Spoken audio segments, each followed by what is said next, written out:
Shalom. Ini merupakan hari Minggu. Jadi saya mengucapkan selamat hari Minggu. Selamat beribadah, ya.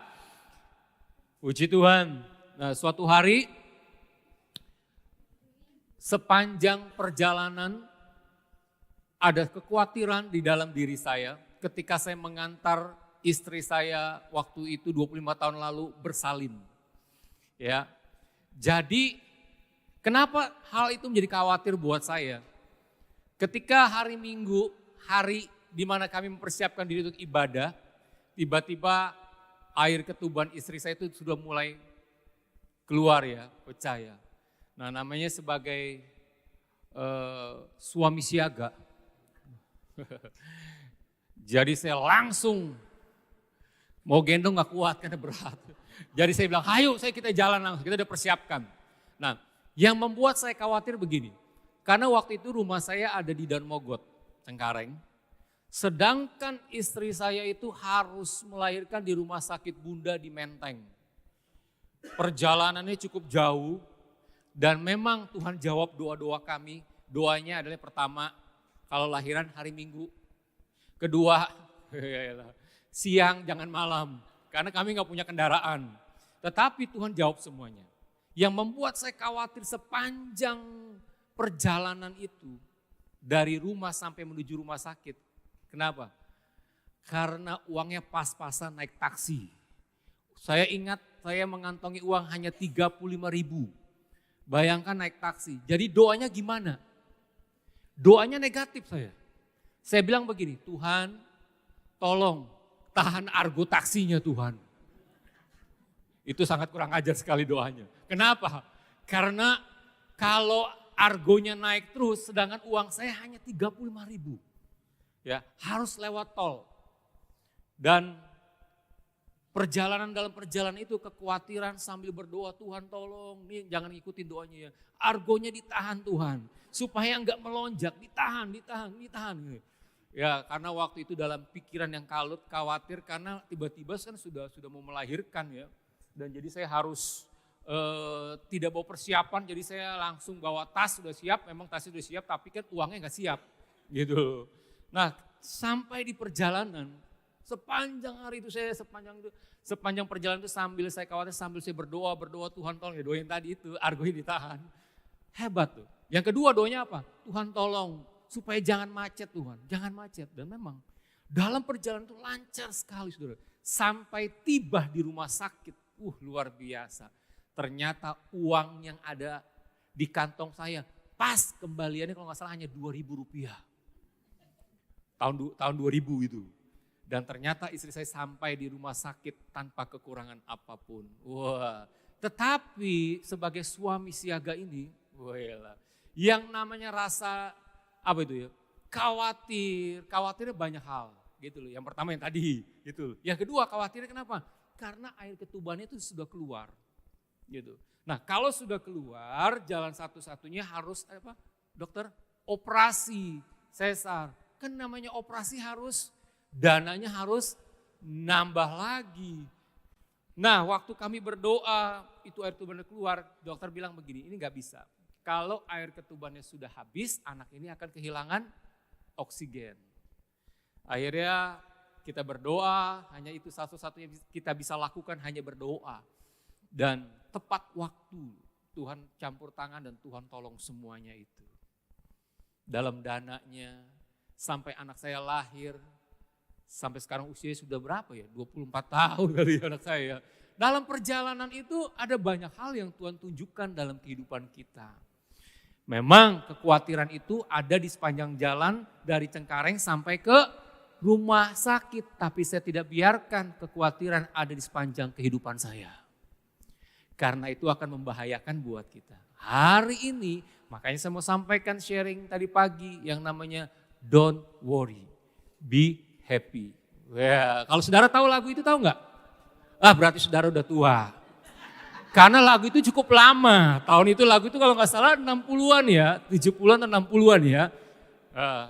Tapi lagu itu memang masih bisa dinyanyikan terus. Ada beberapa kali ada film-film soundtracknya lagunya itu. Jangan khawatir, jadilah bahagia.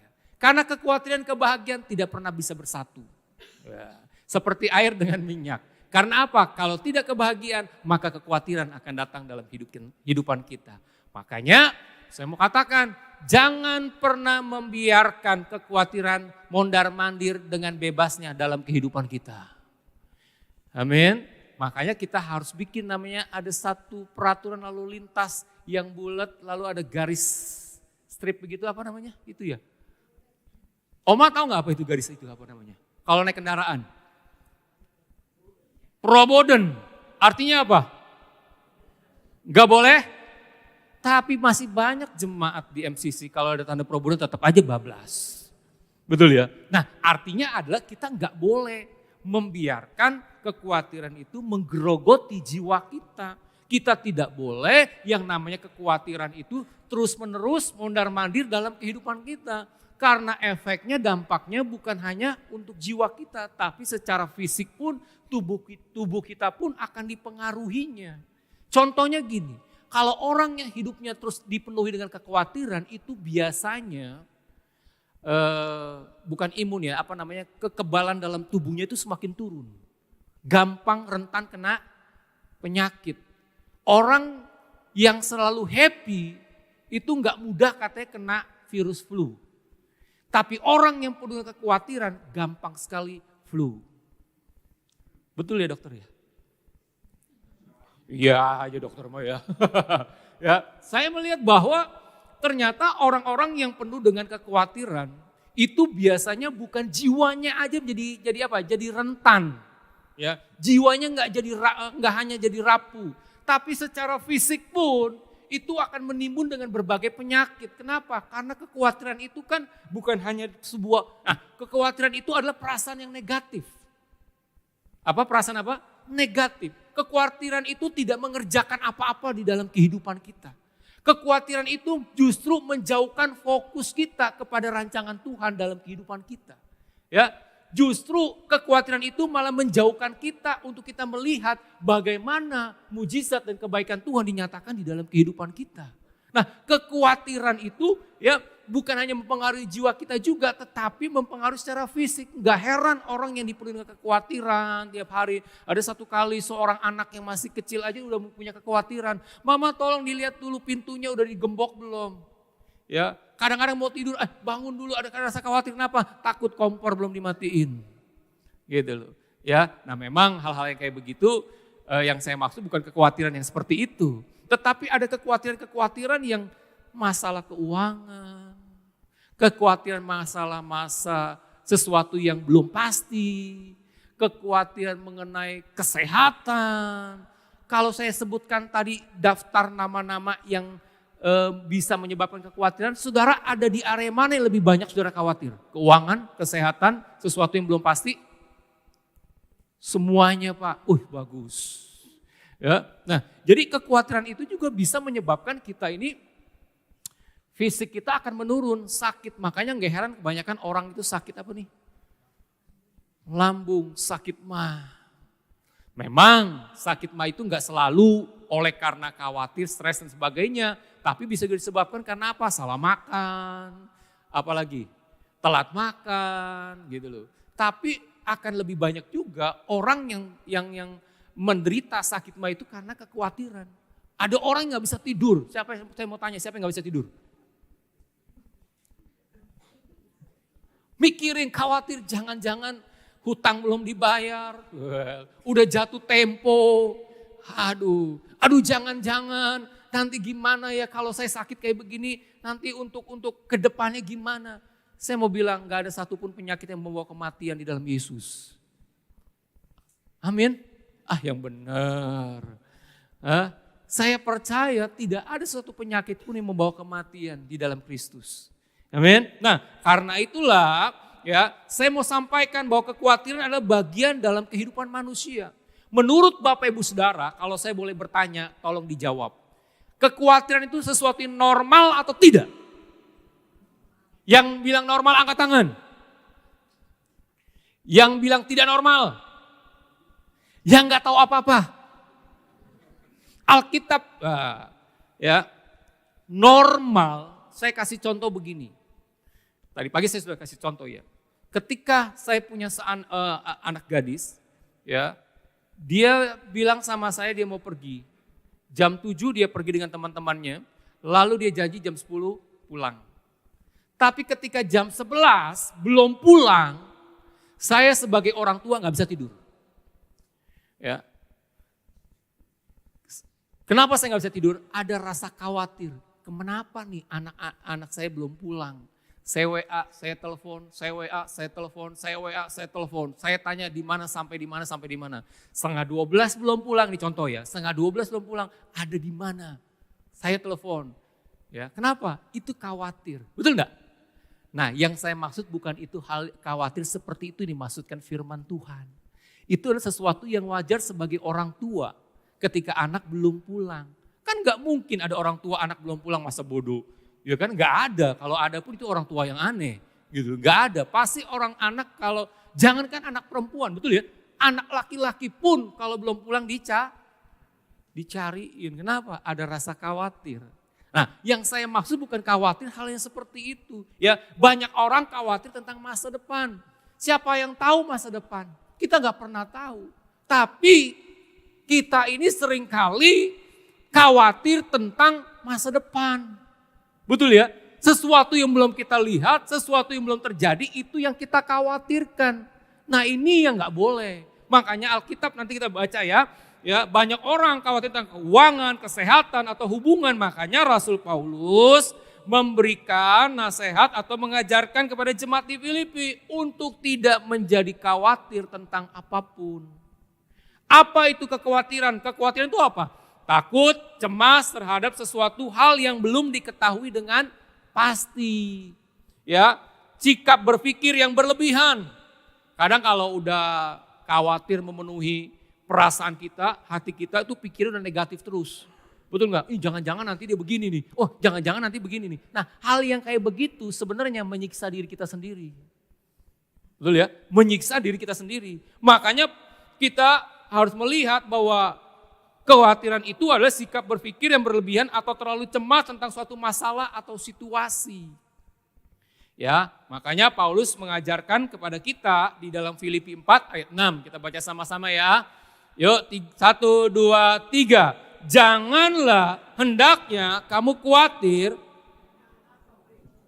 tetapi nyatakanlah dalam segala hal keinginanmu kepada Allah dalam doa dan permohonan dengan ucapan syukur. Saudara harus tahu kata keinginan ini enggak bicara keinginan yang kita baca segala hal keinginan, tapi bahasa aslinya mengatakan kebutuhan. Jadi janganlah kamu khawatir tentang apapun, tetapi nyatakan dalam segala hal kebutuhanmu. Bukan keinginan, karena keinginan itu enggak selalu kebutuhan kita. Betul enggak? Ya dong, enggak selalu kebutuhan kita. Keinginan itu banyak, yang namanya mata enggak pernah puas. Melihat sesuatu ingin, melihat sesuatu ingin. Nah kadang-kadang kita menyiksa diri kita sendiri. Menyiksa diri kita sendiri apa? Kita khawatir sesuatu hal yang kita lihat, yang kita inginkan, lalu kita gak mendapatinya. Lalu kita khawatir ibu-ibu pergi ke mall, melihat barang bagus dengan harga murah. Ketika mau beli gak punya duit, lalu pulang mulai berpikir jangan-jangan udah diambil orang. Jangan-jangan sudah dibeli orang. Gimana caranya supaya saya mendapatkan hal barang itu ya? Tetapi hari ini gak punya uang. Mikirin terus, besoknya datang lagi pagi, oh masih ada. Ya, jangan kita berpikir seperti itu. Itu bukan kebutuhan. Saudara beli dan tidak beli, saudara tetap hidup.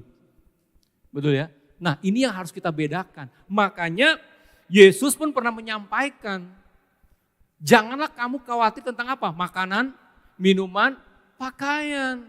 Karena semuanya itu ya dicari oleh bangsa-bangsa yang tidak mengenal Tuhan. Karena burung di udara aja dia dipelihara, bunga bakung di taman dia hiasi. Apalagi Bapak, Ibu dan saya adalah anak-anak Tuhan, sudah pasti dia akan pelihara hidup kita. Yang penting adalah jangan melebihi dari keinginan-keinginanmu. Jangan sampai keinginan membuat kita khawatir, itu yang berbahaya. Amin. Saya kagetin saudara supaya gak tidur. Ya, oke, saya berusaha untuk menyampaikannya sekarang dengan pelan-pelan. Ya, nah jadi kata khawatir yang digunakan di dalam Filipi pasal 4 ayat 6 ini menggunakan kata merimnau yang berarti terpecah-pecah dalam pikiran atau dibebani dengan kecemasan. Karena kekhawatiran yang mendalam hingga mengganggu kepercayaan kepada Allah. Ini yang dimaksudkan kekhawatiran yang Paulus maksudkan adalah seperti ini. Kenapa? Kekhawatiran yang sangat mendalam sehingga mengganggu hubungan dia, kepercayaan dia, iman dia kepada Tuhan. Jadi dia tidak lagi melihat kehadiran Tuhan, tetapi dikuasai hati dan pikiran oleh kekhawatiran itu. Ketakutan itu, kecemasan itu. Makanya Paulus bilang, makanya Yesus bilang jangan kamu khawatir. Berarti kekhawatiran itu sesuatu yang tidak normal bagi orang percaya. Amin. Tidak normal bagi orang percaya. Karena Yesus bilang jangan kamu khawatir. Kalau kata jangan itu sebuah larangan. Tidak boleh, betul ya? Tidak boleh. Jangan tidur dalam gereja. Jangan makan dalam ibadah. Itu larangan, ya kan? Artinya tidak boleh dilakukan. Maka dari itu Paulus dan Yesus mengajarkan supaya kita tidak menjadi khawatir. Nah, bagaimana caranya? Yang pertama, cara kita mengatasi kekhawatiran. Kekhawatiran itu harus diatasi. Kekhawatiran itu enggak boleh ada terus dalam kehidupan kita. Karena kekhawatiran itu menjauhkan kita dari tindakan-tindakan dan percaya kita kepada Tuhan. Ya, makanya yang pertama adalah memberitahukan kepada Allah segala yang dikhawatirkan. Saya mau tanya Bapak Ibu Saudara yang dapat handout, angkat tangan. Oke, saya berharap handoutnya itu jangan dilipat-lipat. Karena buatnya itu 2 hari 3 malam itu saya bikin ya. Ya sampai tidur malam terus gitu loh. Bukan saya aja, tapi Bung Yohanes maupun Pak Gideon juga bikinnya. Ya, kenapa? Supaya saudara punya konsep. Ya, kalau saudara lecek-lecek, aduh, murah sekali pewahyuan itu ya. Gak bercanda saudaraku. Maksud saya hanya mengajarkan supaya kita bisa menulisnya, mengingatnya gitu loh. Kalau saudara nggak menulis nggak apa-apa, saudara tetap ke orang Kristen. Ya, Jadi yang pertama memberitahukan kepada Allah segala sesuatu yang dikhawatirkan. Kita berani mengungkapkan rasa jujur apa yang kita alami, apa yang kita rasakan kepada Tuhan.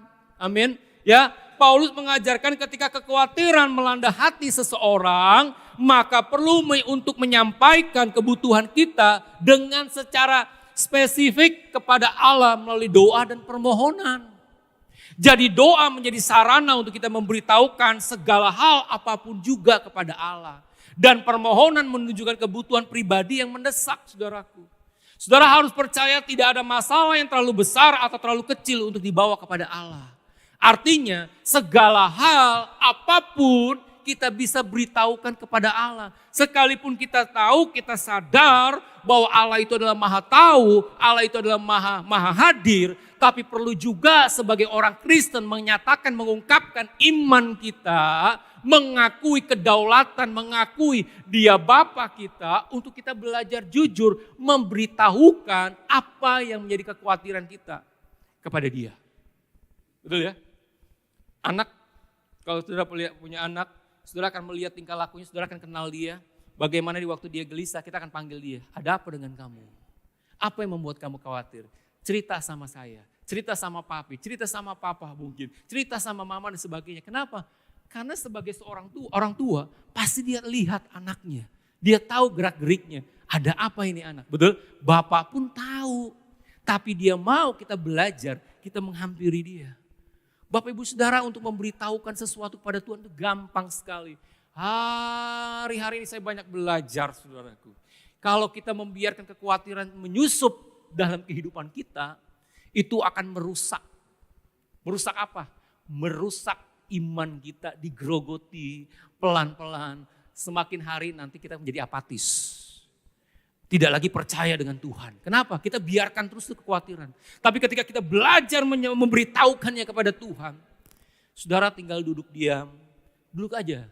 Nah, lumayan kan, beberapa menit. Nah, saudara tinggal duduk diam, saudara diam, lalu saudara mulai beritahukan pada Tuhan. Tuhan, hari ini aku banyak kekhawatiran. mengenai hari esok, sedangkan gaji saya tinggal segini Tuhan. Untuk makan esok hari, anak sekolah dan sebagainya. Saya perlu Tuhan untuk solusi dan jalan keluar daripada Tuhan. Betul ya? Ngomong dengan Tuhan, beritahukan. Ini menjadi kekhawatiran buat saya Tuhan.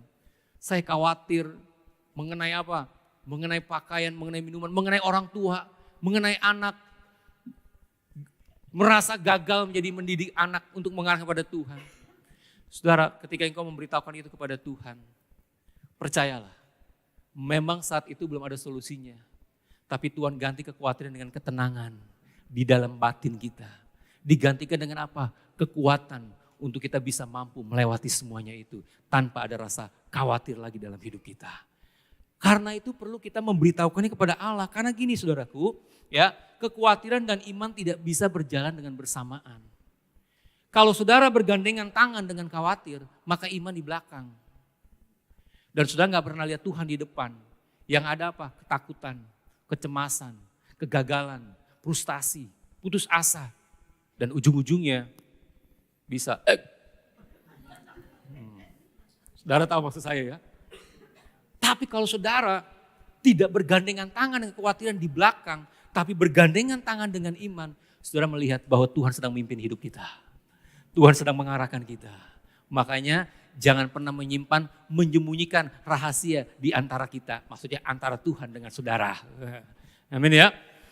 Gak perlu disimpan-simpan. Ya Bung Yohanes ya. Terlalu banyak kekhawatiran. Menimbun penyakit. Ya, saudara akan gemuk. Sehat bukan karena apa?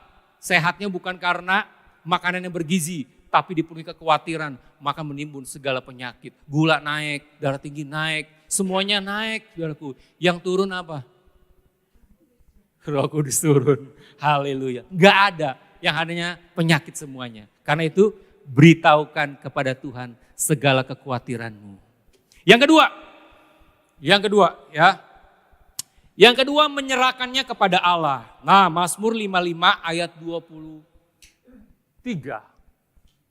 Bisa dibuka.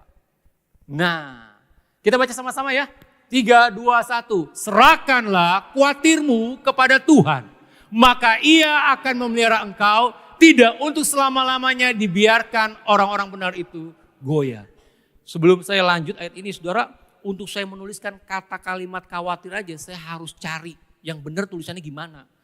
Khawatir atau khawatir. Ya, itu perlu bermenit-menit saya harus cari kata itu. Supaya apa? Supaya tepat dalam pengalimatannya yang ada di konsep saudara. Makanya kalau saudara dibuang-buang, aduh saudara. Menyanyiakan tenaga saya. Kalimat aja saya harus cari. Nah ternyata dalam kamus bahasa Indonesia itu menggunakan KHA, khawatir. Bukan kuatir, khawatir. Apa saudara? Oke. Boleh salah menyebutkan. Tapi jangan pernah itu nempel dalam hidup kita. Khawatir itu ya. Nah yang kedua adalah menyerahkan kepada Allah. Nah artinya apa? Alkitab bilang bahwa serahkanlah kekhawatiranmu kepada Allah. Maka ia akan memelihara engkau. Jadi pada waktu kita menyerahkan kekhawatiran itu kepada Tuhan. Kita tidak hanya memberitahukan kepada Tuhan. Tapi kita serahkan segala kekhawatiran itu kepada Tuhan. Maka yang ada apa? Tuhan akan pelihara kita.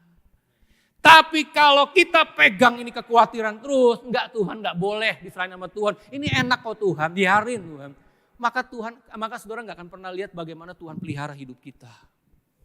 Saya mau tanya, ada sini yang 3 hari enggak makan? Bilang saya, enggak apa-apa, saya traktir di warteg. Serius, siapa yang belum enggak ada kan? Kalau saya tanya, siapa yang hari ini belum makan, pasti tunjuk tangan semua. Nah maksud saya begini. Kalau bicara makan dan minuman itu menjadi kebutuhan dalam kehidupan kita, Tuhan pasti pelihara. Masalah pakaian saya lihat tidak ada saudara yang datang ke baju renang. Semuanya pakai baju lengkap, rapi, artinya Tuhan membuktikan Tuhan pelihara masih memperlengkapi saudara dengan pakaian yang layak. Amin. Artinya apa? Ketika kita menyerahkan kekhawatiran, maka ia akan pelihara kita. Alkitab bilang tidak akan dibiarkan orang benar goyah. Amin ya.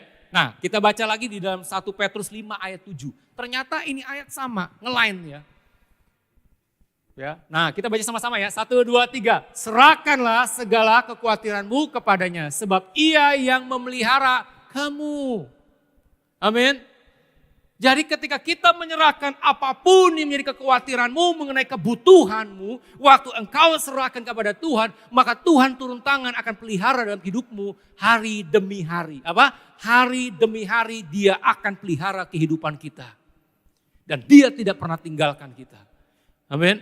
Saya ada satu kebenaran firman Tuhan ya. Di dalam Ibrani pasal yang ke-13 ya, ayat 7 bilang begini, janganlah kamu menjadi hamba uang. Tapi cukupkanlah dirimu dengan apa yang padamu. Sebab Dia berfirman, sekali-kali Dia tidak akan membiarkan. Sekali-kali Dia tidak akan meninggalkan. Artinya apa? Artinya Tuhan tidak pernah membiarkan kita ada dalam kondisi terpuruk dan kelaparan. Tuhan pasti pelihara hidup kita. Karena itu serahkanlah kekhawatiranmu kepada Tuhan. Karena berserah merupakan tindakan atau sikap kebergantungan kita kepada Allah. Amin. Kekhawatiran menunjukkan ketidakpercayaan kita kepada Allah dan dapat mengalihkan fokus dari hidup dalam iman. Kekhawatiran itu seperti burung gagak, saudaraku. Tahu nggak burung gagak? Burung gagak apa bedanya dengan burung gagak dengan Raja Wali, saudaraku? Jadi burung gagak ini adalah pengecoh. Burung gagak ini adalah burung yang seringkali mengganggu. Jadi ketika Raja Wali terbang tinggi, lagi terbang, itu gagak itu akan nyamperin. Ya, nyamperin apa? Dia berusaha untuk mengalihkan si Raja Wali ini. Kadang-kadang dia patuk-patuk tuh Raja Wali. Ya, Raja Wali nggak perlu tendang itu Raja Wali gagak supaya pergi, enggak. Tapi Raja Wali itu hanya yang dia lakukan apa? Dia naik lagi lebih tinggi, dia terbang lebih tinggi, dia terbang lebih tinggi lagi. Itu gagak nggak bisa ngikutin. Kenapa? Karena gagak punya kemampuan hanya terbang sebatas itu. Tapi Raja Wali akan semakin tinggi. Ketika dia semakin tinggi, gagak itu gak bisa mengejarnya.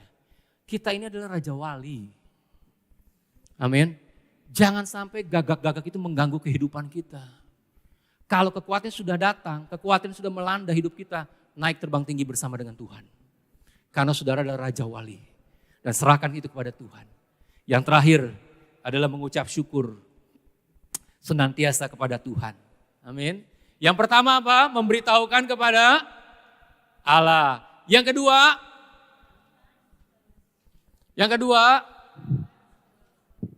tuh makanya kenapa handout itu dikasih supaya saudara catat, saudara bisa baca lagi. Ya, nanti kadang-kadang kita perlu inspeksi ya. Sidak langsung ya, lagi khotbah kita lihat nih, wah siapa yang gak bawa gitu ya. Keterlaluan itu ya berarti ya. Oke, yang ketiga adalah mengucap syukur senantiasa kepada Allah. Jadi ketika ada di tengah-tengah kekhawatiran itu, selain ketika kita mulai memberitahukan kepada Tuhan, menyerahkannya kepada Tuhan, yang perlu kita lakukan adalah endingnya mengucap syukur kepada Tuhan. Membuktikan bahwa kita masih mempercayai bahwa Dia berdaulat dalam hidup kita. Makanya Alkitab bilang begini, 1 Tesalonika 5 ayat 18. Tampilkan, apa Alkitab bilang? 3, 2, 1.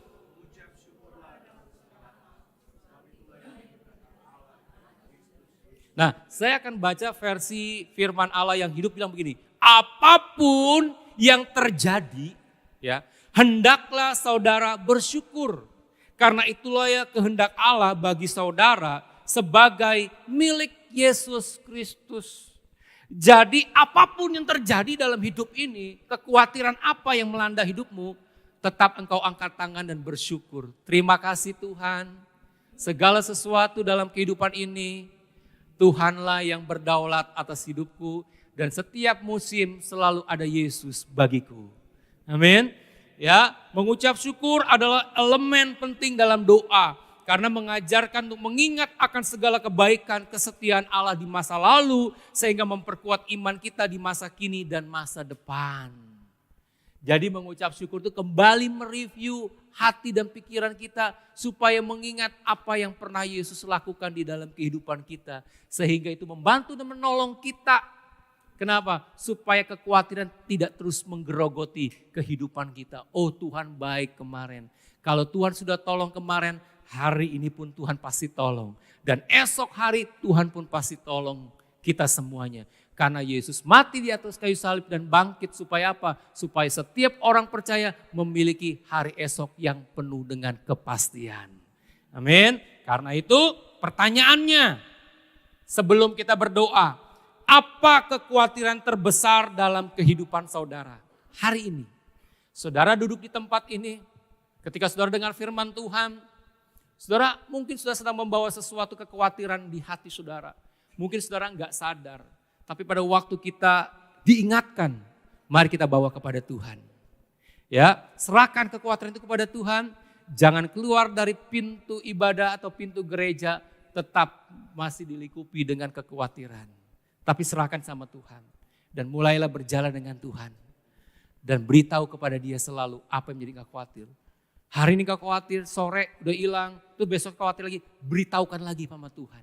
Terus beritahukan pada dia. Lalu mulai letakkan dan serahkan sama Tuhan.